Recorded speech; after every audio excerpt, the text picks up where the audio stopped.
Tu es mon Dieu, oh, oh. Tu es mon Dieu, oh, oh. Tu es mon Dieu, oh, oh. Tu es mon seul sauveur.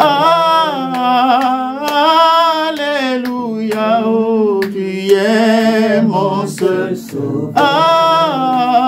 Alléluia, tu es mon seul sauveur. Bien-aimé, dis à Dieu que je suis là pour toi. Je ne suis pas là pour contempler ce lieu, mais je suis venu effectivement, Seigneur, pour toi. Seigneur, tu m'as choisi, je suis le choix de Dieu, Seigneur, et voilà, j'obéis à ta parole par le Saint-Esprit parce que c'est poussé par le Saint-Esprit que les hommes ont parlé de la part de Dieu. Bien-aimé, ta présence ici n'est pas le fruit de ton effort, mais c'est le Saint-Esprit qui a voulu que tu sois présent ici. Et le Seigneur qui t'a amené dans ce lieu changera ta vie. Et j'ai une bonne nouvelle pour toi ce matin. Alléluia. Bien, mais vous savez, j'ai en tête la pensée de l'apôtre Paul lorsqu'il parle à l'église de Galate. Il dit, mes enfants pour qui j'éprouve de nouveau les douleurs de l'enfantement jusqu'à ce que Christ soit formé en vous. Alléluia. L'apôtre Paul dit jusqu'à ce que Christ soit formé en vous. L'apôtre Paul, il tient ce discours aux Galates parce qu'il sent que l'église de Galates, il y a certains problèmes, il y a des chrétiens. L'église que lui a bâtie est en plein tourment. Et lorsqu'il apprend cette nouvelle, il écrit à l'église. Il éprouve encore les douleurs de l'enfantement pour une deuxième fois. Parce que un homme de Dieu éprouve pour la première fois les douleurs de l'enfantement lorsqu'il pose le fondement dans la vie des enfants de Dieu. Alléluia. Amen. Lorsque le fondement est posé dans ta vie, l'homme de Dieu éprouve les douleurs de l'enfantement. Mais ça, ce n'est qu'un début.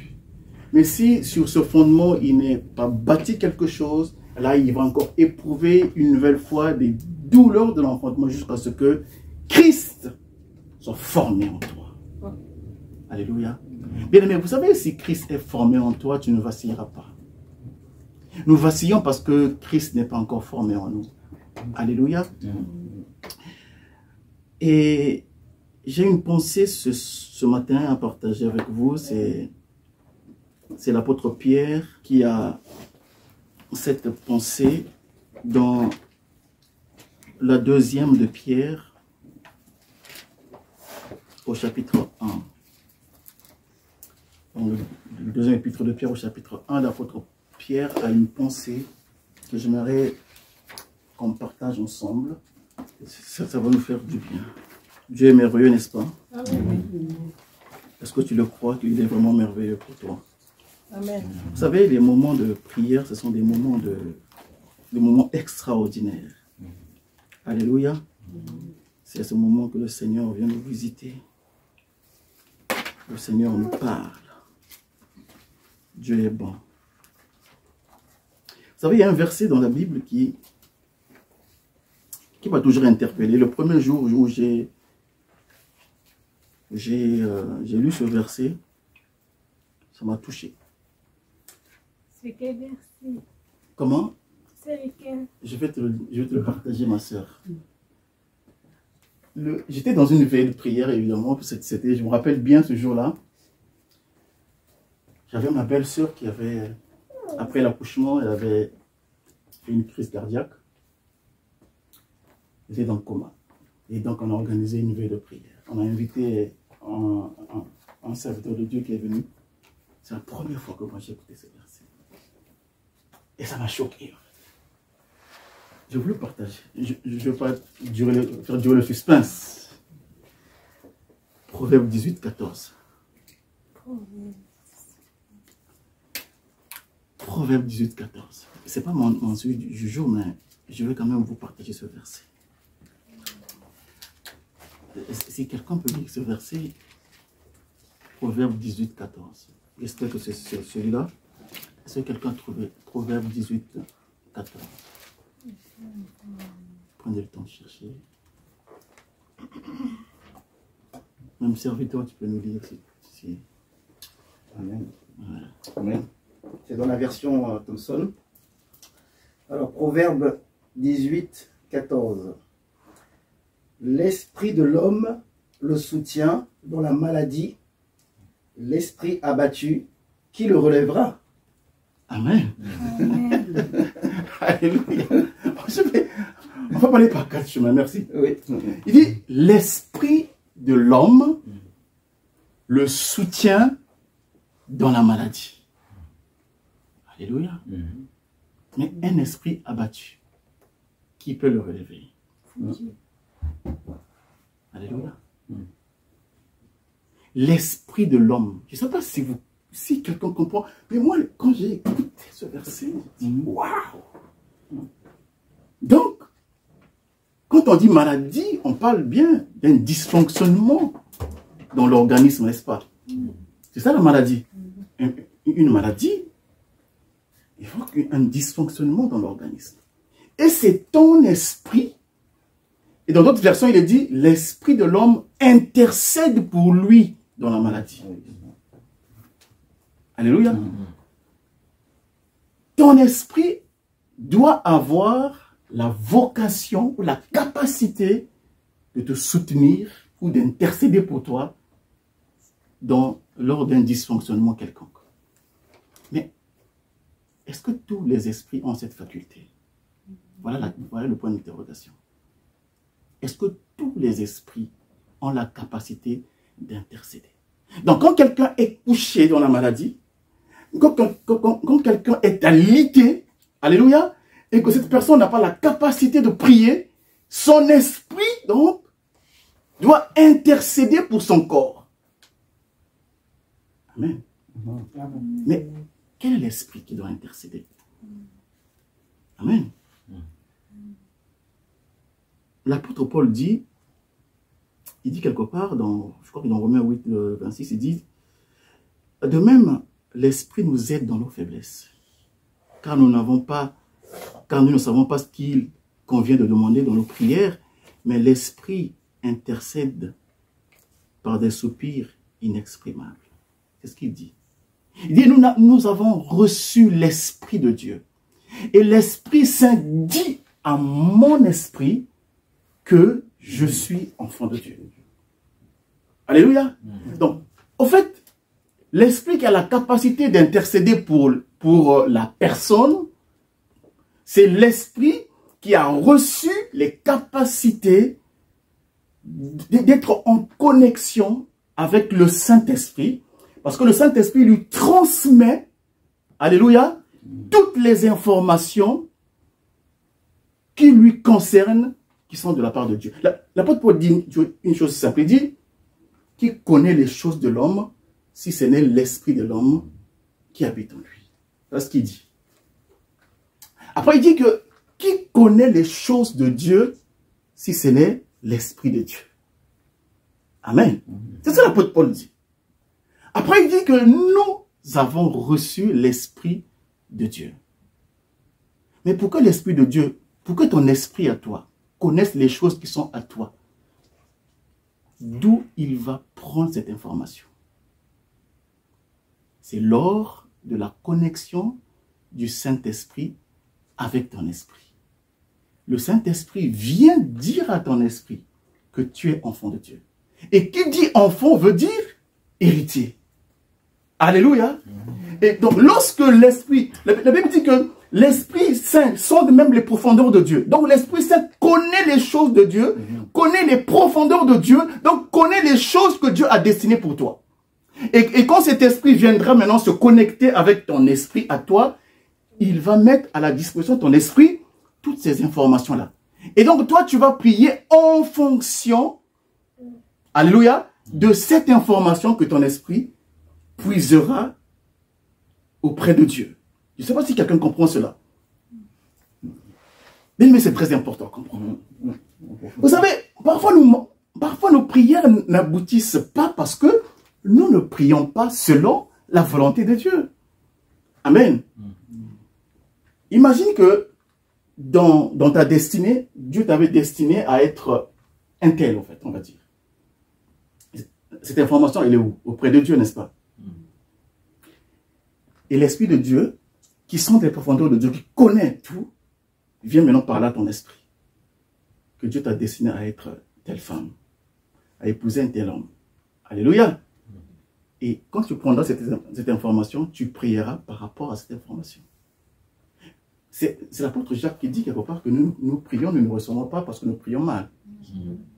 Il dit, nous prions mal dans le but de satisfaire nos passions. Il dit nos passions. Prier mal, c'est pas... En fait, c'est pas ne pas savoir prier. Il n'y a pas une formule de prière, n'est-ce pas? La prière est une prière.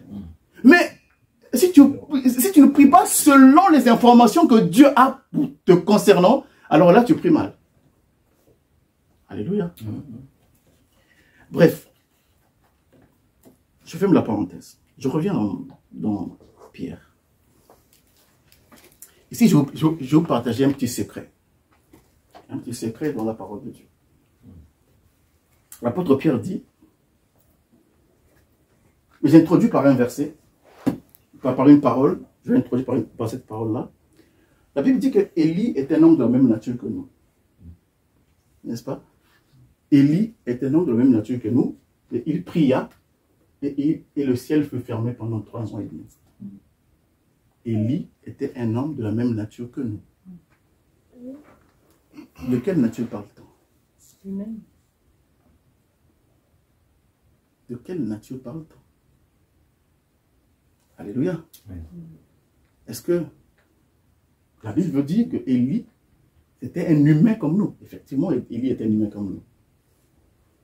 Mais est-ce que c'est cette nature-là qui a la capacité de fermer le ciel? C'est la grande question. Je lui dis, Élie était un homme de la même nature que nous. À un moment donné, j'ai mené une réflexion simple. J'ai dit, quand je regardais Berger, j'ai regardé la vie d'Élie, de sa naissance jusqu'à la mort. La Bible ne parle pas de la naissance d'Élie. Quand il est présenté, on dit Élie le Tishbite. Alléluia. Et Élie n'a pas non plus connu la mort, n'est-ce pas? Est-ce que Élie est mort? Amen. Donc on dit Élie est un homme de la même nature que nous. De quelle nature parle-t-on? C'est cette nature qui a la capacité de fermer le ciel pendant 3 ans et demi. Cette nature qui a la capacité d'ouvrir le ciel pendant 3 ans et demi. Et bien l'apôtre Pierre va répondre à cette question. Nous allons comprendre quelle est la nature dont parle la Bible ici. Alléluia. La Bible dit, je suis dans 2 Pierre chapitre 1 à partir du verset 3. Suivez bien la lecture. Il dit, sa divine puissance nous a donné tout ce qui contribue à la vie et à la piété, virgule. Alléluia. Sa divine puissance nous a donné tout ce qui contribue à la vie et à la piété. Il y a une virgule, je vais d'abord expliquer la première. C'est-à-dire, bien aimé, lorsque tu deviens chrétien, si tu es né de nouveau, n'est-ce pas? Alléluia. Tu commences une vie. Mais la vie, tu ne la connais pas, en fait. C'est comme un enfant qui vient de naître, ne connaît pas ce que c'est la vie. Ce sont les parents qui, donc, vont l'amener à découvrir cette nouvelle vie. Amen. C'est pas l'enfant lui-même qui décide de ce qu'il va faire de la vie. Il ne sait pas ce que c'est la vie. Il est dans le ventre de sa mère, il sort du ventre de sa mère, la vie, il ne sait pas ce que c'est la vie. Mais vous voyez l'erreur que les chrétiens commettent. Les chrétiens veulent vivre la vie chrétienne selon leur conception. Mais nous ne savons pas ce que c'est la vie chrétienne, n'est-ce pas? Qui sait ce que c'est la vie chrétienne? Mais c'est Dieu qui sait ce que c'est la vie chrétienne. Alléluia. C'est Dieu qui sait ce que c'est la vie chrétienne, en fait. C'est pas nous qui savons ce que c'est la vie chrétienne. Tu peux pas vivre la vie chrétienne par rapport à ta pensée, par rapport à ta conception. Non. Alléluia. Donc ici, l'apôtre dit que sa divine puissance nous a donné tout ce qui compte, c'est-à-dire que tout ce qui tout ce dont on a besoin pour la vie chrétienne. Tout ce qui contribue à la vie et à la piété. C'est-à-dire, même le fait de craindre Dieu, c'est Dieu qui te donne la capacité de le faire. Voilà pourquoi on parle de piété. Alléluia. Donc Dieu te donne tout ça pour que tu vives. Pour que tu sois un chrétien ou une chrétienne excellente. C'est Dieu qui met toutes ces choses à sa disposition par sa divine puissance. Mais par quel moyen Dieu te donne ces choses-là? Alléluia. Par quel moyen Dieu met à ta disposition tout ce qui contribue à la vie et à la piété? La Bible dit, donc c'est après la virgule, au moyen de la connaissance de celui qui nous a appelés par sa propre gloire et par sa vertu. Point virgule. Donc il dit, la divine puissance de Dieu nous donne tout ce qui contribue à la vie et à la piété, mais il y a un moyen en fait. Comment ces choses sont faites? Au moyen de la connaissance de celui qui t'a appelé par sa gloire et par sa vertu. Donc il y a quelqu'un qui t'a appelé. Lorsque tu vas t'employer à connaître cette personne-là, lorsque tu vas t'exercer à mieux le connaître, alléluia, en ce moment-là, qu'est-ce que Dieu fait? Dieu met à ta disposition tout ce qui contribue à la vie et à la piété. Est-ce que tu comprends cela? Donc si tu ne fais pas d'effort pour connaître la personne qui t'a appelé, alors tout ce qui contribue à la vie et à la piété, Dieu ne mettra pas à ta disposition. Alléluia. Est-ce que nous sommes d'accord? Est-ce que nous comprenons cela? Alors, qui nous a appelés? C'est Jésus qui nous a appelés, n'est-ce pas? Donc, la connaissance de Jésus, alléluia, c'est un moyen par lequel nous recevons tout ce dont nous avons besoin pour vivre une vie chrétienne excellente. Plus tu cherches à connaître Jésus, plus Dieu te rajoute la vie. Plus tu cherches à connaître Jésus, Dieu te rajoute la piété. Plus tu connais, plus tu cherches. Voilà pourquoi on dit la profondeur attire la profondeur. Alléluia. C'est ça en fait. Mais un chrétien qui ne cherche pas à connaître le bien-aimé, non.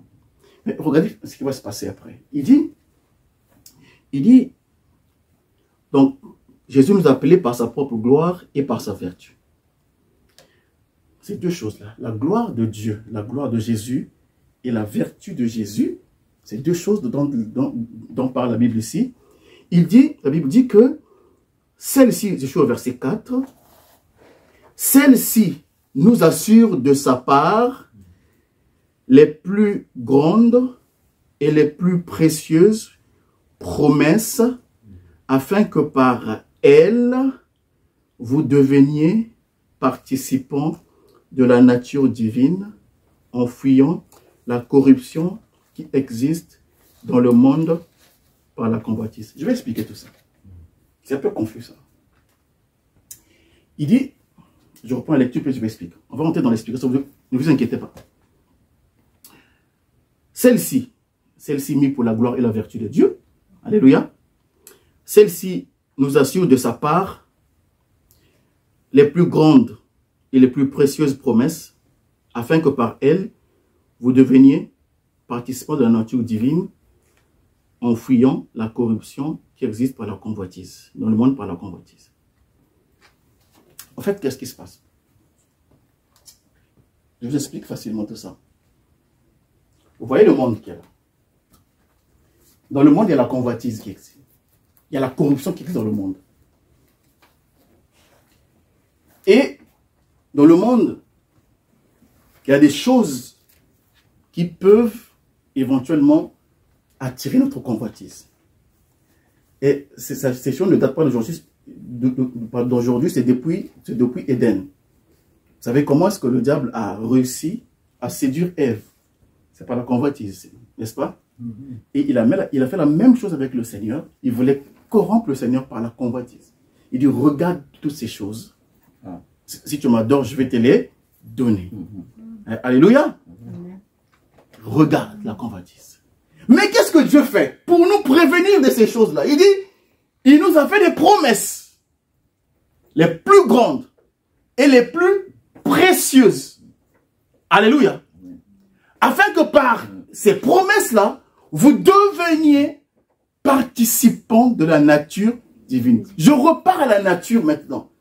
C'est là où je vais expliquer que la nature d'Élie, c'était une nature divine. Alléluia. Et Élie, lorsque la Bible dit que Élie était un homme de la même nature que nous, il parlait de la nature divine d'Élie. Alléluia. Parce que c'est Dieu qui a la capacité de fermer le ciel et de faire pleuvoir. C'est Dieu qui a la capacité sur les éléments de la nature. Aucun homme n'a la capacité de fermer et d'ouvrir.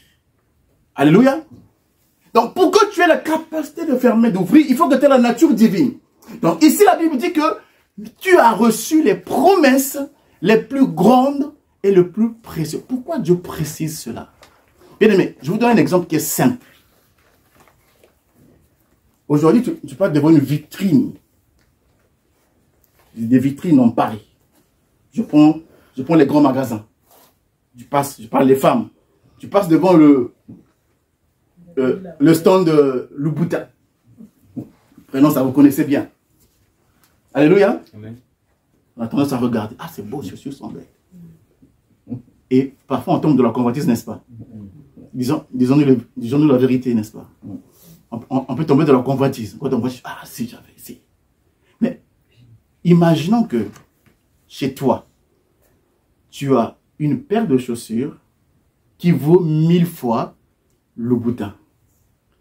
Est-ce que le boutin va t'impressionner? Non. Tu peux donc pas tomber dans la convoitise. Alléluia. Au fait, qu'est-ce que Dieu est en train de nous dire? Dieu est en train de nous dire qu'il a mis à notre disposition des promesses les plus grandes et les plus précieuses afin que par elles, nous devenons participants de la nature divine. Qu'est-ce que Dieu veut nous dire? Est-ce que Dieu peut convoiter le monde? Pourquoi Dieu ne peut pas convoiter le monde? Pourquoi? Mais parce que c'est lui qui a créé le monde. Alléluia. Est-ce que Dieu peut convoiter quelque chose? Non. Mais parce qu'il est Dieu.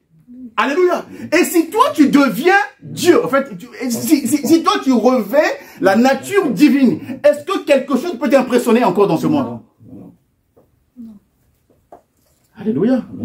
Donc ça veut dire que si nous continuons à être influencés par des choses dans ce monde, c'est que nous n'avons pas encore revêtu la nature divine. Alléluia. Est-ce que quelqu'un comprend cela? Le jour où tu vas revêtir la nature divine, comme dit la parole de Dieu, tu ne convoiteras rien. C'est ce que Jésus a été. Jésus, lorsque Satan lui présente ce monde et toutes les richesses de ce monde, il dit, mais c'est rien, mais c'est moi qui suis. C'est moi qui ai amené toutes ces choses à l'existence, en fait. Alléluia. Dieu nous appelle. Donc, la prise de conscience en tant qu'enfant de Dieu, c'est que nous comprenions que Dieu nous a fait des promesses les plus grandes et les plus précieuses. Afin que par elles, vous deveniez participants. Donc, vous ayez la même nature que Dieu. Bien aimé, est-ce que quelqu'un croit ce matin qu'il a la même nature que Dieu? Amen. Bien aimé, nous devons croire à ces choses-là. Bien aimé, la vie chrétienne, c'est quelque chose d'extraordinaire. Alléluia. La vie chrétienne, c'est participer, avoir la même nature que Dieu. Et je vais extrapoler, je vous dis, tu es Dieu. On fait ça. Hein? C'est grave, hein? Je pense que vous avez raison, en fait. Tu es Dieu. Et Dieu ne peut pas convoiter quelque chose. Dieu ne peut pas envier quelque chose. Parce que Dieu, c'est celui qui appelle les choses qui n'existent pas à l'existence. Bien aimé, quand la Bible dit que Dieu appelle les choses qui ne sont pas comme si elles étaient, bien aimé, ces choses-là, elles ne sont pas pour nous, les humains, en fait. Mais Dieu lorsqu'il dit que la lumière soit, Dieu sait ce que c'est la lumière. C'est nous qui ne savons pas ce que c'est la lumière. Mais Dieu n'a aucun doute sur les facultés, sur la capacité de la lumière d'éclairer. Donc, bien aimé, si tu as la nature divine en toi, lorsque tu vois, l'homme de Dieu tout à l'heure a dit ça, lorsque tu vois une obscurité quelque part dans ta vie, tu as la capacité de dire que la lumière soit. Parce que c'est la nature divine. Alléluia. Un jour, le Seigneur a dit, ayez la foi de Dieu. Il dit aux disciples, ayez la foi de Dieu. Si vous avez la foi, vous pouvez dire à cette montagne, ôte-toi de là et jette-toi dans la mer. Mais on lit ça aussi rapidement. Ayez la foi de Dieu. C'est-à-dire que c'est quoi la foi de Dieu, en fait? La foi de Dieu, c'est celle qui appelle des choses qui n'existent pas. En fait, qui n'existent pas dans le physique. Mais Dieu sait ce que c'est ces choses-là. Voilà pourquoi il dit que si tu as la nature divine, tu connaîtras des choses qui sont à toi. Les promesses qui t'ont faites, qui ont été faites par Dieu te concernant. Donc si tu as la connaissance de ces choses-là, eh bien tu peux déclarer les choses dans ta vie. Est-ce que vous comprenez la puissance de l'évangile? L'apôtre Paul dit, si notre évangile, qui est la bonne nouvelle, est encore voilé, il est voilé pour les païens. Il est voilé pour les incrédules. Mais cela, pourquoi l'évangile est voilé? Parce qu'il y a quelqu'un qui ne veut pas, bien aimé, il y a quelqu'un qui ne veut pas que tu puisses parvenir à la connaissance de la bonne nouvelle. Bien aimé, moi j'ai qu'une bonne nouvelle pour toi ce matin.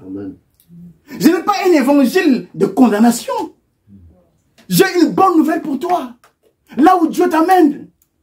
Je vais te montrer le chemin en fait. La parole c'est comme la lumière qui éclaire nos chantiers. Notre route qui nous amène quelque part. Bien aimé, moi je n'ai pas, je n'ai rien d'autre à te dire. Sinon la bonne nouvelle du royaume. Alléluia. Bien aimé, la nature divine. Afin que par elle vous deveniez participants de la nature divine en fuyant la corruption qui existe dans le monde par la convoitise.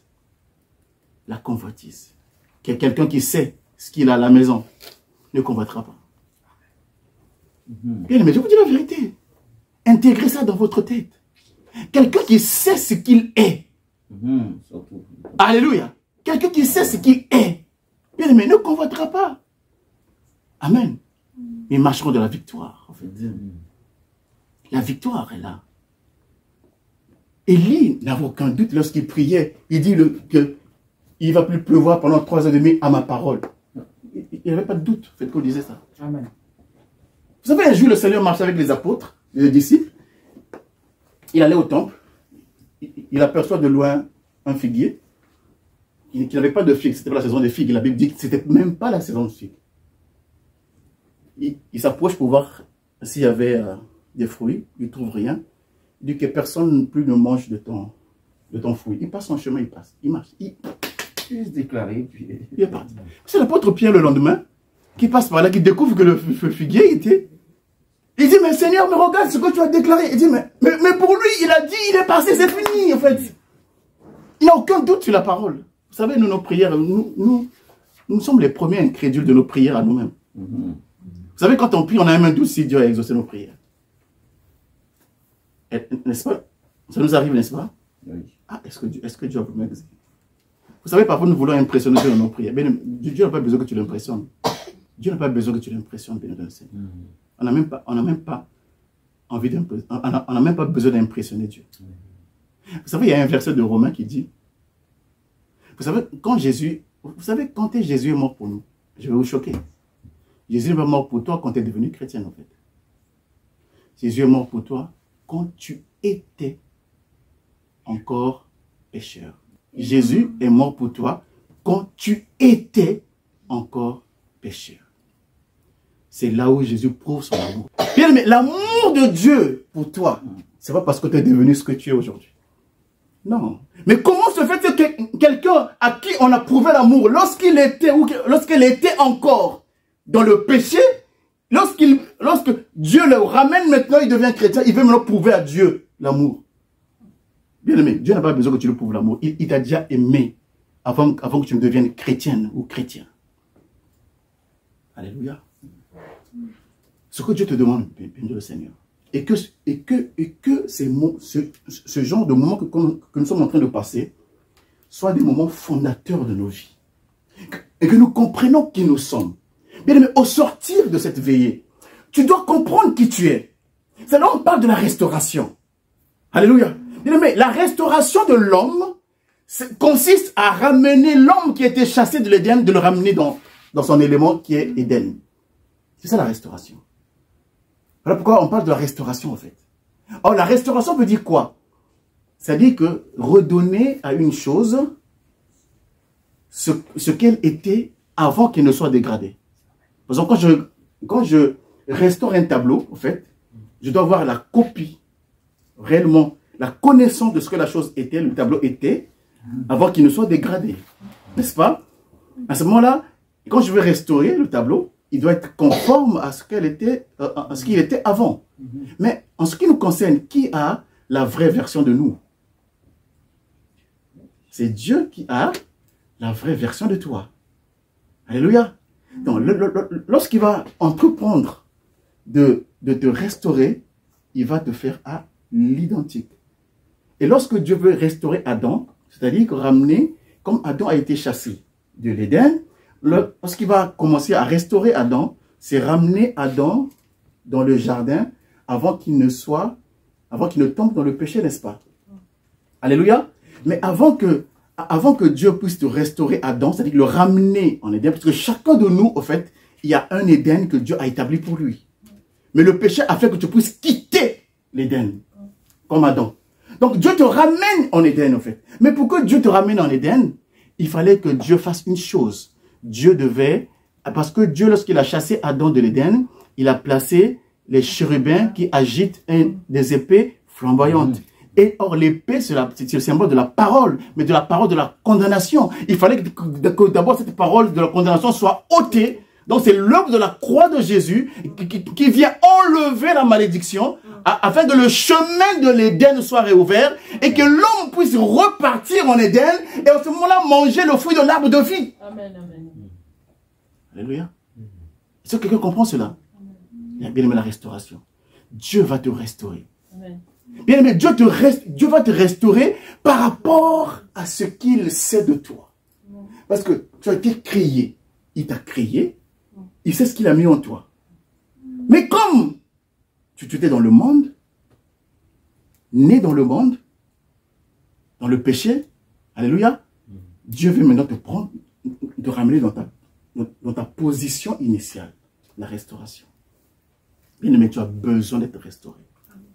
Tu as besoin de repartir. Dieu te prendra, t'amènera dans ton Éden à toi. Quand tu seras dans ton Éden, bien le Seigneur, c'est là où tu vas jouir de toutes les grâces de Dieu. Mais maintenant je vais simplement t'inviter à comprendre que tu partages la même nature divine que toi. Que Dieu, pardon. Tu partages la même nature divine que Dieu. Moi, quand j'ai compris ces choses-là, bien aimé, quand j'ai compris ces choses-là, vous savez, moi, rien ne peut m'influencer au fait.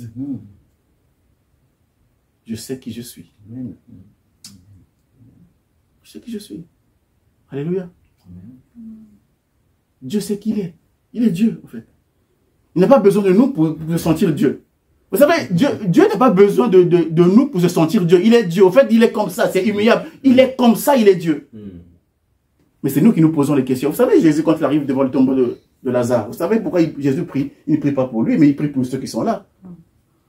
Il ne prie pas pour lui, parce que lui, il sait qu'il va déclarer une parole, Lazare va revenir à la vie. C'est pas, ça ne fait l'homme de conduite dans sa vie, en lui. Non, il sait. Mais il dit que, Seigneur, je te bénis, je prie pour ceux-là. Pour ceux qui sont là. Je prie afin qu'ils comprennent, afin qu'ils comprennent que tu m'as envoyé. C'est pas pour lui. Vous savez ce qu'il dit? Il dit, je sais que tu m'exauces toujours. Aucun doute. Tu m'exauces toujours. Il est bien aimé. Vous devez arriver à cette dimension de foi. Alléluia. Cette dimension de foi que tu dois arriver à ça. Oh, tu n'as aucun doute. Quand tu déclares une parole, tu n'as aucun doute que cela va s'accomplir. C'est Dieu, c'est la dimension divine. Alléluia. Et lorsqu'il finit de prier, il dit, Lazare, sort. Lorsqu'il dit Lazare, sort, il ne doute pas. Amen. Il dit, Lazare, sort. Il dit, mais vous savez, on a failli le dissuader. Non, vous savez, ça fait 4 jours qu'il est mort. Ah, ne t'ai-je pas dit, si tu crois, tu verras la gloire de Dieu. Amen. Mais Seigneur, je sais, vous savez, nous parfois, on discute avec Dieu, n'est-ce pas? La sœur de Lazare a dit, mais Seigneur, je sais, moi je sais, tu nous as enseigné que la résurrection des morts existe et qu'après la mort, on va ressusciter. Ça, cet évangile-là, je le connais, Jésus. Jésus lui dit, mais non, mais je suis la résurrection de la vie. Il dit, oui, mais je sais que tu es la résurrection, mais c'est au dernier jour, en fait. Ah, mais c'est aujourd'hui, je parle là, aujourd'hui. Vous savez, parfois, on remet Dieu, on dit, bon, Dieu c'est le Dieu du futur. Mais Dieu te dit ce soir, c'est aujourd'hui. Maintenant là. Alléluia. Est-ce que quelqu'un croit à la parole de Dieu? Mais la parole, ce n'est pas la parole du lendemain. C'est la parole d'aujourd'hui. La manne devait être tombée et mangée le même jour. En fait. Amen. On ne garde pas la manne. La parole du jour. Bien aimé, tu crois à la parole du jour, tu as la vie. Où l'avez-vous mis? Mais ça fait 4 jours. Vous savez, bien aimé, on discute toujours la parole. On discute toujours. On a tellement de réalités dans notre tête. On a tellement été façonnés que, en fait, nous voyons les choses comme les hommes. Voilà pourquoi la Bible dit, et il y a la nature divine. Parce que quand tu vois les choses comme Dieu, bien aimé, tu ne verras pas les choses comme les hommes les voient. Les personnes, tu n'auras pas la même approche que les hommes, en fait. Alléluia. Où l'avez-vous mis?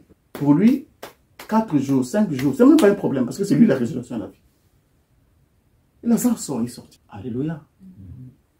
Je termine par un passage de Romains. Romains 4. Romains 4. On parle d'Abraham. J'ai fini par ce passage-là. Abraham. L'apôtre Paul prend l'exemple d'Abraham pour expliquer la foi, en fait. Qui est le père de la foi. Il dit d'Abraham, je suis au verset 18. Il dit, qu'est-ce qu'Abraham a fait? Espérant contre toute espérance, il crut et devint ainsi le père d'un grand nombre de nations. Selon ce qui lui avait été dit, telle sera ta postérité. Regardez le verset 19. Il dit, et sans faiblir dans la foi, il ne considéra point que son corps était déjà usé, puisqu'il avait près de 100 ans et que Sarah n'était plus en état d'avoir des enfants. Il ne considéra point que son corps était déjà usé. On parle d'Abraham qui a près de 100 ans, n'est-ce pas? Qui voit son corps tomber en lambeaux. Qui voit son corps, même si, en ce temps d'Abraham, s'il avait même osé faire la chirurgie esthétique, mais après, quand même à 100 ans, ça se voit. Hein? Alléluia. Abraham voit son corps, en fait. La promesse est là, que tu auras un fils, mais il y a la réalité qui est là. La réalité le rattrape. Il voit son corps de 100 ans. Et on précise que Sarah n'était même plus, même à 40 ans, on n'est même plus, parfois. Mais imagine, vers les 80, Sarah n'était même plus en mesure de faire des enfants. Mais Abraham, qu'est-ce qu'il fait? Il ne considéra pas. La Bible dit point. Il ne considéra point. Mais c'est quoi considérer? Considérer. Abraham ne voyait pas son corps, mais il voyait, mais il ne considérait pas ce qu'il voyait. Alléluia. Il ne considérait pas ce qu'il voyait, Abraham. Il ne considérait point son corps. Pourquoi la Bible ne considérait pas son corps? Parce qu'Abraham, il va comprendre que le Dieu qu'il a appelé, il a la capacité de ressusciter les morts. Donc si son corps venait à mourir, Dieu avait la capacité de le ressusciter au fait. C'est-à-dire que redonner la vigueur à son corps. Mais l'apôtre Paul dit, c'est à cause de ça que Abraham fut trouvé juste devant Dieu. Alléluia. Abraham fut trouvé juste devant Dieu parce qu'il n'a pas considéré, parce qu'il a cru en celui qui ressuscite les morts. Et que son corps, même, quand bien même son corps était mort, mais Dieu savait, Abraham savait que Dieu avait la capacité de ramener son corps à la vie, de redonner la vigueur à son corps, n'est-ce pas? Alléluia. Voilà ce que l'apôtre Paul dit. Mais il dit aussi que cela ne fut pas dit pour Abraham seulement, mais pour nous aussi. Nous qui croyons en celui qui a ressuscité Jésus d'entre les morts. Et cela aussi nous est compté comme justice. Bien aimé, si tu crois que celui qui a ramené Jésus d'entre les morts peut ramener ce que tu crois mort dans ta vie, il le fera. Alors pose-toi la question aujourd'hui, qu'est-ce qui est mort dans ta vie? Alléluia. Et que tu considères comme étant mort. Qu'est-ce qui est mort dans ta vie? Est-ce que tu crois en celui qui a ressuscité Jésus d'entre les morts? Est-ce que tu crois à ça? Est-ce que tu crois que Dieu a la capacité de ramener quelqu'un à la vie? Est-ce que tu crois que le Dieu qui a ressuscité Lazare d'entre les morts est ici? Amen, amen. Mais si tu crois ça, cette nuit de prière sera pour toi une nuit fondatrice de ta foi. Amen. Alléluia. Amen. Je veux que tu comprennes cela. Je veux que tu sortes d'ici la tête haute. Alléluia. Amen. Vous savez qu'il existe une loi d'exception dans le monde? La loi d'exception. Et j'aimerais te dire que tu bénéficies de la loi d'exception. La loi d'exception. Alléluia. Amen. La loi d'exception. Bien aimé, il y a des gens dans la Bible qui ont bénéficié de la loi d'exception. Lazare, la loi d'exception. Il y a des gens. Vous savez la loi d'exception, c'est là où je veux finir. Vous savez c'est quoi la loi d'exception? Vous savez, par exemple, les voitures, les camions des pompiers, les ambulances. Ils ne respectent pas comment on appelle? Les feux. La loi d'exception. Là où on a dit qu'il faut s'arrêter, toi tu ne t'arrêteras pas parce que tu bénéficies de la loi d'exception. Celui qui demeure sous l'abri du Très-Haut repose à l'ombre du Tout-Puissant. J'aimerais que tu te mettes debout.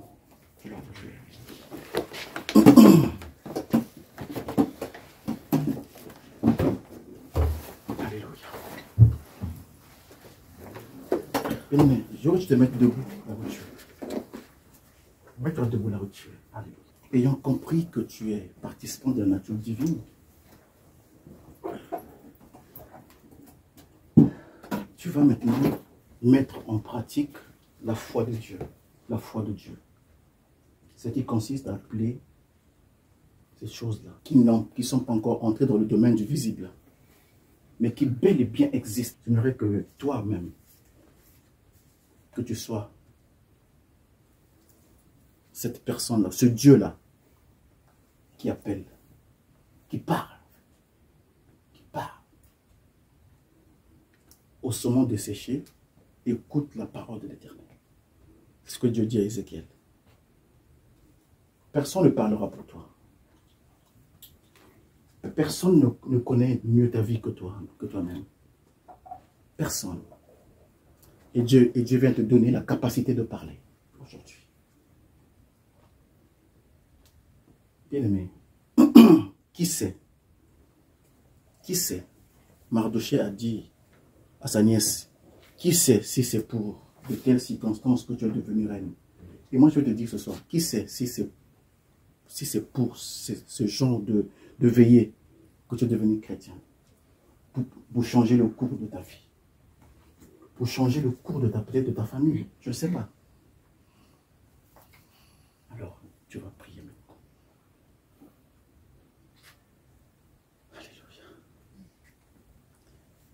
Je lève mes yeux vers les montagnes, d'où me viendra le secours. Alléluia. Oh, le secours me vient de l'Éternel, qui a fait les cieux et la terre. Je lève mes yeux vers les montagnes, montagne, d'où me viendra le secours? Alléluia.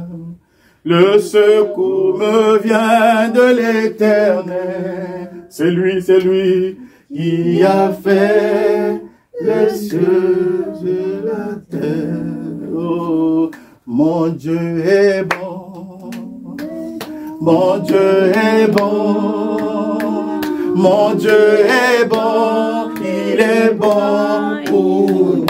Oh, chante-le, mon Dieu est bon, alléluia, mon Dieu est bon, alléluia, mon Dieu est bon, il est bon pour nous. Chante avec force, alléluia, mon Dieu est bon, alléluia, mon Dieu est bon, oh, alléluia, mon Dieu est bon, il est bon pour nous. Encore, alléluia, mon Dieu est bon.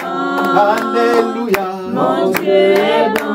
Alléluia, mon Dieu est bon. Il est bon pour moi. Oh, nous avons Jésus, nous avons Emmanuel, nous avons son pouvoir, nous avons sa puissance. Oh, nous avons Jésus, nous avons Emmanuel, nous avons son pouvoir, nous avons sa puissance. Oh, nous vaincrons Satan, nous vaincrons les démons, nous vaincrons les sorciers par le nom de Jésus. Oh, chante, allez, allez, oh, chante, allez, alléluia, allez, alléluia, allez, allez, oh, chante, allez, alléluia, allez,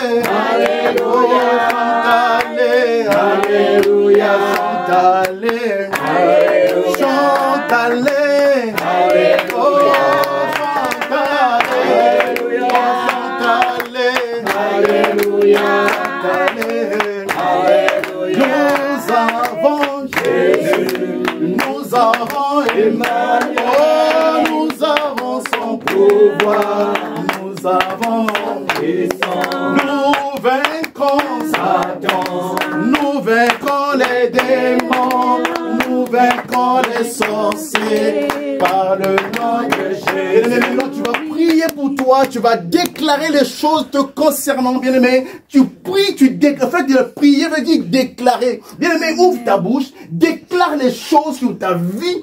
N'attends pas que quelqu'un d'autre vienne parler à ta place, mais Dieu t'a donné la parole pour que tu déclares les choses. C'est au moyen de la parole que Dieu a créé l'univers, bien-aimé.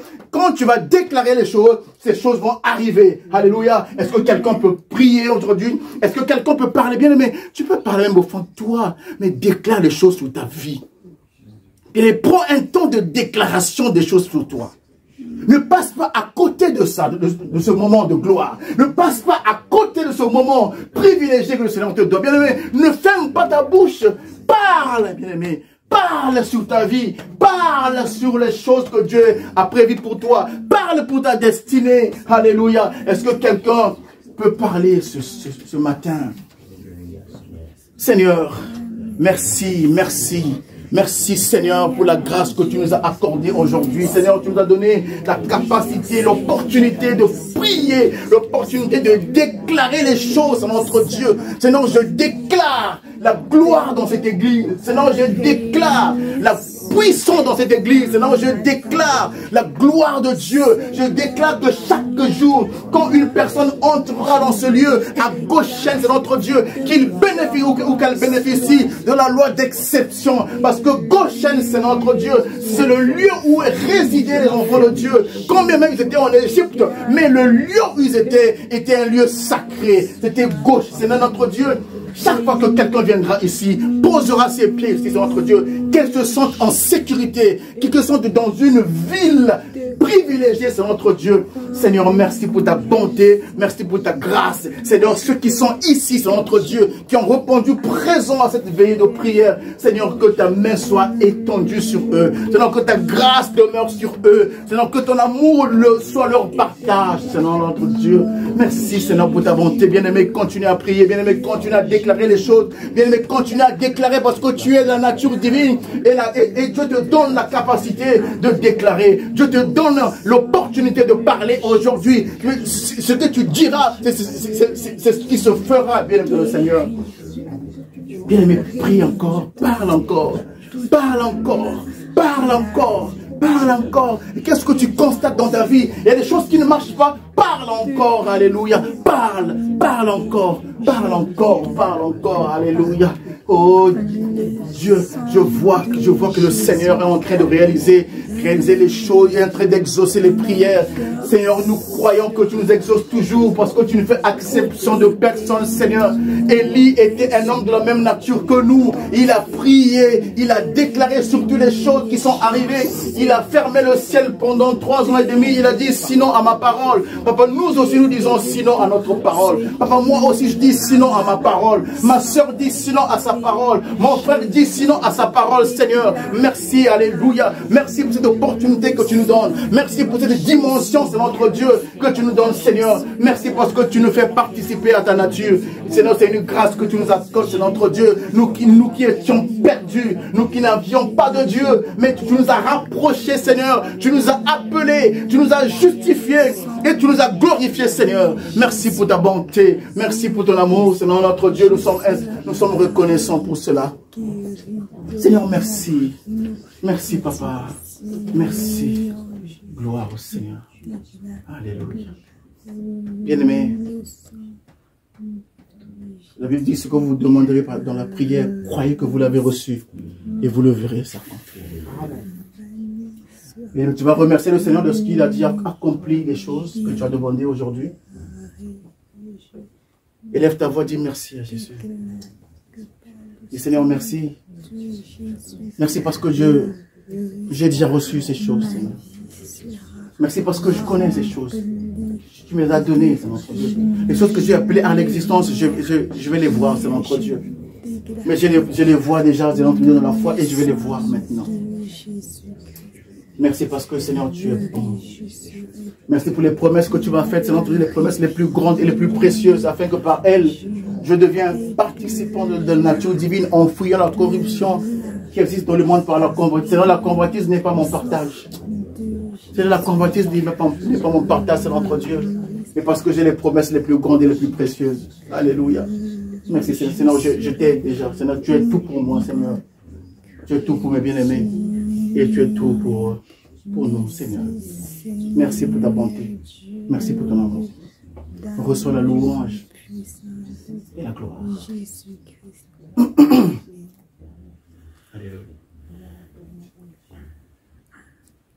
Reçois de moi le parfum qui t'est dû, la beauté de ton nom.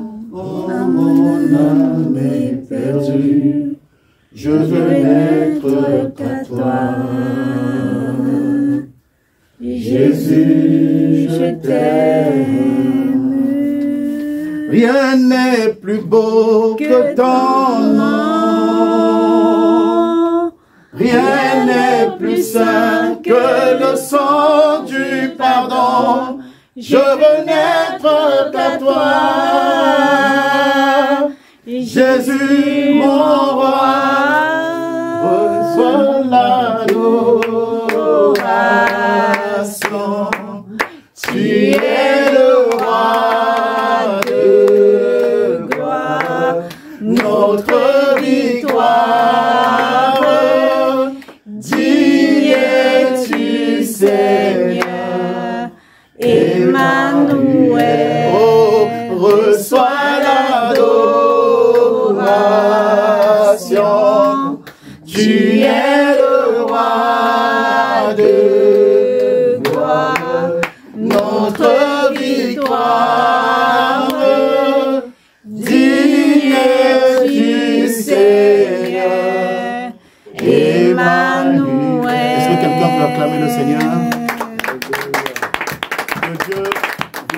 Je remets la parole au berger. Alléluia. Merci Seigneur, merci. Nous allons encore élever nos voix, nous allons encore lui dire merci. Et on va prendre un temps de pause. Élevons nos voix, disons merci encore pour le message. Disons encore merci pour la parole que nous avons écoutée ce soir. Dans le nom de Jésus-Christ, notre Dieu est un Dieu de restauration. Élevons nos voix, bénissons-le encore. Seigneur, nous te disons merci. Merci pour ton amour, merci pour ta bonté, merci pour ta fidélité, Seigneur. Merci pour ce message encore qui vient, Seigneur, nous rappeler, Seigneur, ce que nous sommes. Qui vient encore nous rappeler notre identité. Seigneur, qui vient encore nous rappeler, Seigneur, que Élie était un homme de la même nature que nous. Père, merci, Seigneur, ô Dieu. Merci, Seigneur, parce que tu fais sonner, ô Dieu, cette parole dans notre esprit pour nous rappeler que nous sommes appelés à faire des grandes choses. Nous sommes appelés à appeler des choses. Nous sommes appelés, Père éternel, à débloquer des choses qui étaient bloquées. Donc, Père, merci. Merci, Seigneur, d'en encore rajouter, ô Dieu, une onction, Seigneur, supérieure dans la vie de ton serviteur. Mon âme te loue, ô mon âme te bénit. J'implore, ô Dieu, que, Seigneur, que chaque enfant que tu vas élever, que tu vas, Seigneur, ô Dieu, faire, engendrer dans ce ministère, dans cette église, Père, puisse recevoir la grâce de la connaissance de ta parole, dans le nom puissant de Jésus-Christ. Éternel, merci. Mon âme te loue, mon âme te bénit. C'est dans le précieux nom de Jésus-Christ que nous avons ainsi prié et nous disons Amen. Amen. Que le Seigneur nous bénisse. Alléluia. Béni soit ton Saint-Nom, Seigneur. Alors, donc, on peut acclamer, on peut acclamer, on peut acclamer, on peut acclamer, on peut acclamer, on peut acclamer. Merci. Alors, donc là, il est 3h08. Hein? Donc 3h08. Donc on reprend à plus 15, ça fait combien? Les arithmétiques, la calcul rapide. 3h08 plus 15, ça fait combien? À peu près 23, hein? 25. Voilà. Donc on va répondre à 3h25. Donc on fait non-stop jusqu'à 5h du matin. Donc 3h25 jusqu'à 5h du matin non-stop. On va dire 4h55 par là.